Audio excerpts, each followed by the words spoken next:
In this video, you'll see me react to Being Not Straight by Jinin Animation. I hope you all enjoy. Okay, before I even say anything, let's lay out some ground rules. This is probably gonna be the most open I'll ever get about my personal life. I know I've shared tidbits of myself and life through little stories, but when it comes to personal stuff, I'm very private. Especially within the past few years. I'm gonna be talking in very general surface level terms because specific personal details are for me to know, and in the nicest way possible, none of your business. Basically, this is something I want to talk about, share, and bring a spotlight to. But at the same time, you get the Cliff Notes version. So no trying to assume or guess anything beyond what I'm sharing within this video. At the end of the day, we're all just strangers refusing to listen to the stranger danger rule. Alright, formalities aside, let's get into it. I've come to realize that I'm ARO-ACE, which stands for Aromantic Asexual. And I know what you're thinking. Interesting. That's not gay. What the hell is that? And you know what? That is completely fair, because I didn't know what that was either. Aromantic and asexual are two different things, and I'm gonna break them down to you separately, starting with aromantic, because no one really knows what that one is. And also, it's my personal favorite. Someone who's aromantic is defined as a person who feels very little to no romantic attraction to anyone at all. So, like, they might not develop crushes on people or feel the need to be in a romantic relationship with anyone. Very general terms, but hopefully you kind of get the gist. If not, here's a little story example from me. Growing up, I never developed crushes on anyone. I remember when I was in 5th grade, kids were talking about their crushes left and right, and it was starting to feel like something I had to experience too. Just because I thought that's just what happens. Don't make fun of 9-year-old me, I was a sheep. Anyway, I decided I needed to have a crush because that's just what happens to people. And I very robotically chose this random kid in the class who we can call Pikachu. That's not his name. He didn't mean anything to me, and I didn't do anything about this crush. Like, I didn't tell anyone or anything. It was just a headcanon thing for me to feel up to speed and like I was hitting my normal human emotions quota. But it's funny because on Valentine's Day, you know how in elementary school everyone would bring cheesy Walmart Valentine's cards for everyone in the class, and then you'd have a box full of candy and hollow emotions from everyone? Well, my school did that. When I went through my box, I pulled out Pikachu's Valentine and thought to myself, someone who has a crush on someone would keep this. I think. So I put Pikachu's copy-paste Batman Valentine in my drawer and promptly forgot about it because it meant nothing to me, but hey, that's just what I thought I was supposed to do.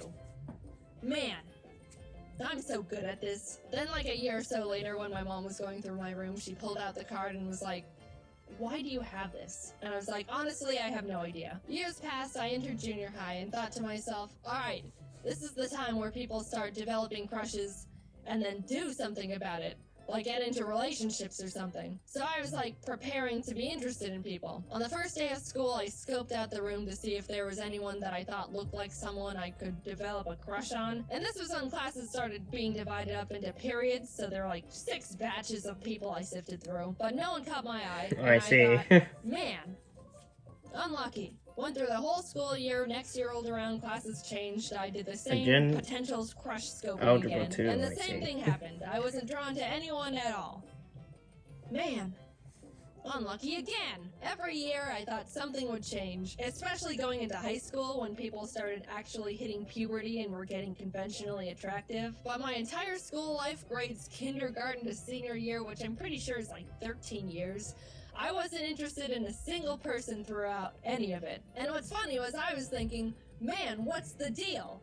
Why is no one attractive? And I went to a big high school. There were like 3,500 students there. Surely I am not the at my school, I had like 1,700 students at my school. By the time I was going to college, I really felt like I had to find someone. It felt like I was falling behind the curve, or if I was gonna find someone, it was gonna have to happen now. I made a lot of new friends, and that's when I thought I developed my first genuine crush. Long story short, in hindsight, no, it wasn't a crush, and I was just wrong. I just met someone who I thought was cool and funny and had a really strong desire to be close to them. But looking back, knowing what I do now, it wasn't in a romantic way. I realize I can get very excited and tunnel vision on people I think are really cool or interesting, and kind of obsess over getting to know them or just want to spend a lot of time with them. But whenever I got into those tunnel vision moments, if I sat down and asked myself if I actually wanted to be in a relationship with them, them and hold hands or cuddle or kiss? The answer was not really, but if they wanted to, I could go along with it. Which I do not think is right. In my very old flirting video, which I refuse to rewatch, I think at one point in it I said something along the lines of, if you're interested in someone but they just want to be friends, I don't understand why some people can't deal with that. And that was primarily because I didn't realize there was an emotional difference between a crush or falling in love and just being really good friends with someone. So, oops, sorry for the bad take, I think. I really just thought having a crush on someone was wanting to be their number one best friend. Look, I said don't make fun of me. To me, it used to feel like if I was wanting to become friends with someone to that high of a degree, that would be the next step or justify why I wanted to put this much time, effort, and energy into one person. And it didn't feel right or even fair going through all of this with someone and then tell them they're just a friend. I don't know, it just didn't feel like it made sense, even though I really didn't technically see them in a romantic way. I just didn't understand what was going on really, or that there was supposed to be real emotions instead of a logical understanding of steps. And the fact that I was under the assumption that I was supposed to be interested in people in a romantic way didn't help with anything. I always preferred to stay good friends, but never felt like I could have that, and I worried that if I said no, that we would just start drifting apart, which I obviously didn't want either. It's been a very long journey discovering this about myself. Everything I'm saying has all been extremely subconscious and not understood or defined for many years. I even used to think I was bi or pan for the longest time because I would think to myself, well, bi is being interested in both genders. I don't really care for either, but 0 is equal to 0, so I guess I'm bi or pan. I got math involved. If I knew what aromanticism was when I was growing up, things would have been a lot less complicated for me a lot sooner. I think it's mainly because people don't really talk about it or even know what it is or that it's real. Romance and love is the number one most talked about topic on the planet. Everything I've been taught or learned through society is that love and romance is everywhere. Everyone feels it, and it's gonna happen to you. Just a funny little note, there was a point where I was listening to some generic romance song on the radio, you know, like all of them, and I just suddenly thought to myself, wait, do people actually feel these things towards each other? Like all these mushy lyrics are real emotions? They're not joking? And that's when I started feeling like something was different. I approached romance under the blanket term thought of, sure, why not? And didn't recognize it was actually a feeling, which might sound stupid, but look, I don't know. No one presented me with any other options. I did a lot of rationalizing. If someone ever expressed romantic interest in me, I would mentally make a kind of logical list of their pros and cons and the pros and cons of what a relationship would look like with them based on what I knew about them as a person. I didn't realize there was supposed to be an extra, excited feeling, or the fact that you're not supposed to think about it as if it were a business exchange. I understand compatibility is a huge important variable when it comes to sharing a relationship with someone, but at the end of the day, it's still, apparently, still a very emotionally driven thing. And I literally had to make that discovery and teach it to myself. Now, I'm gonna talk about being asexual very briefly, and I'm gonna preface it with, let's all just be mature about this, alright? We're all pretending to be adults here. I've got my eye on some of you. Okay. Hey! Okay, this is definitely treading into uncomfortable personal boundary territory for me, but yeah, I do want to share that I'm asexual too, which is defined as someone who feels little to no intimate attraction to anyone. Look, I know we said we're all adults, but I'm still gonna dance around the vocabulary, alright? Yes, there's a difference between romantic and intimate attraction. Little side note, I will say you can experience romantic attraction to someone but no intimate attraction, or you can experience intimate attraction but no romantic attraction. You can be one and not the other, it's not necessarily a package deal. Most people feel both, and I do not feel either. Anyway, I have never been magnetically attracted to the look or shape of a single person in my entire life, and did not realize it was a real thing until very recently. I'm able to identify when someone looks conventionally attractive, like by textbook definition, but I never realized people are genuinely drawn to people they think are attractive. I didn't know that people could just see someone and be like, wow, they're gorgeous. I would love to get to know that person, or maybe go on a date with them, or whatever else you people do. I didn't think it was real. I thought people were exaggerating or something. I don't know. And I also couldn't believe that some people feel that with multiple people.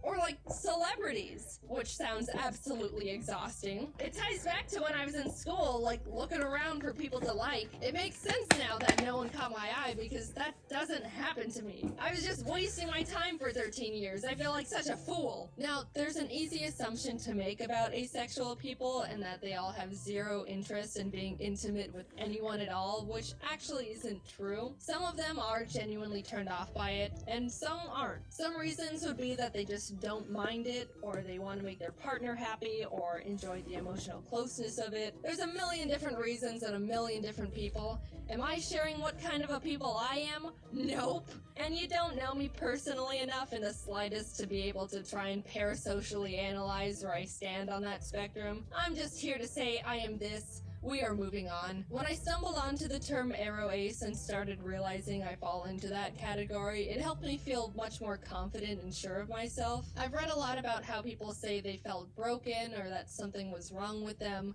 But honestly, I was the complete opposite. Coming from my very biased perspective, I think aroace is one of, if not the coolest and most confident orientations out there. Not needing a single gram of romantic or intimate validation from anyone is so cool. All you need is yourself to be happy, maybe friends and family too.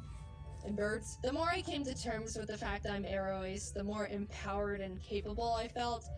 But at the same time, I was also starting to feel more alone and isolated. As cool and amazing and unique and awesome as I think it is, it can be really hard for other people to relate to or even understand. Everyone else and their orientations are able to bond and relate to the love and romance aspects, and we're over here like, we don't do that. I don't even know if I'm explaining it very well. It kind of does go against everything everyone's ever been taught about anything. Romance is taught to be a basic assumed emotion, which I do think is a bit misleading. A common argument used against the aroace orientation is that romance and intimacy is what makes someone human. But I mean, I don't know, lots of birds mate for life, which is a better ratio than people. Wow. And all animals get frisky. You know, that's just how they became not extinct.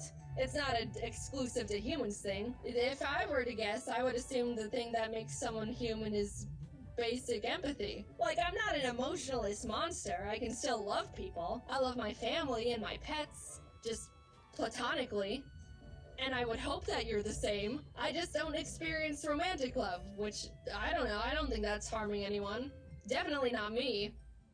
I'm having the time of my life. I don't think you need to be in a relationship to be happy. And if you don't want to be just on your own, I think there's many types of people in relationships that push the boundaries of what a conventional relationship looks like. Telling someone that they need to be in a romantic relationship to be happy and fulfilled is weird. And then when that person says they're not happy, they're told relationships take a lot of work and that's just how it goes. Oh, And that's I also see. weird. I don't know. I also think it's weird that once someone reaches a certain age, people inherently start thinking it's sad they're not in a romantic relationship or assume they're lonely and sad. No one thinks Oh, a child damn. is sad and lonely just because they're not in a long-term relationship.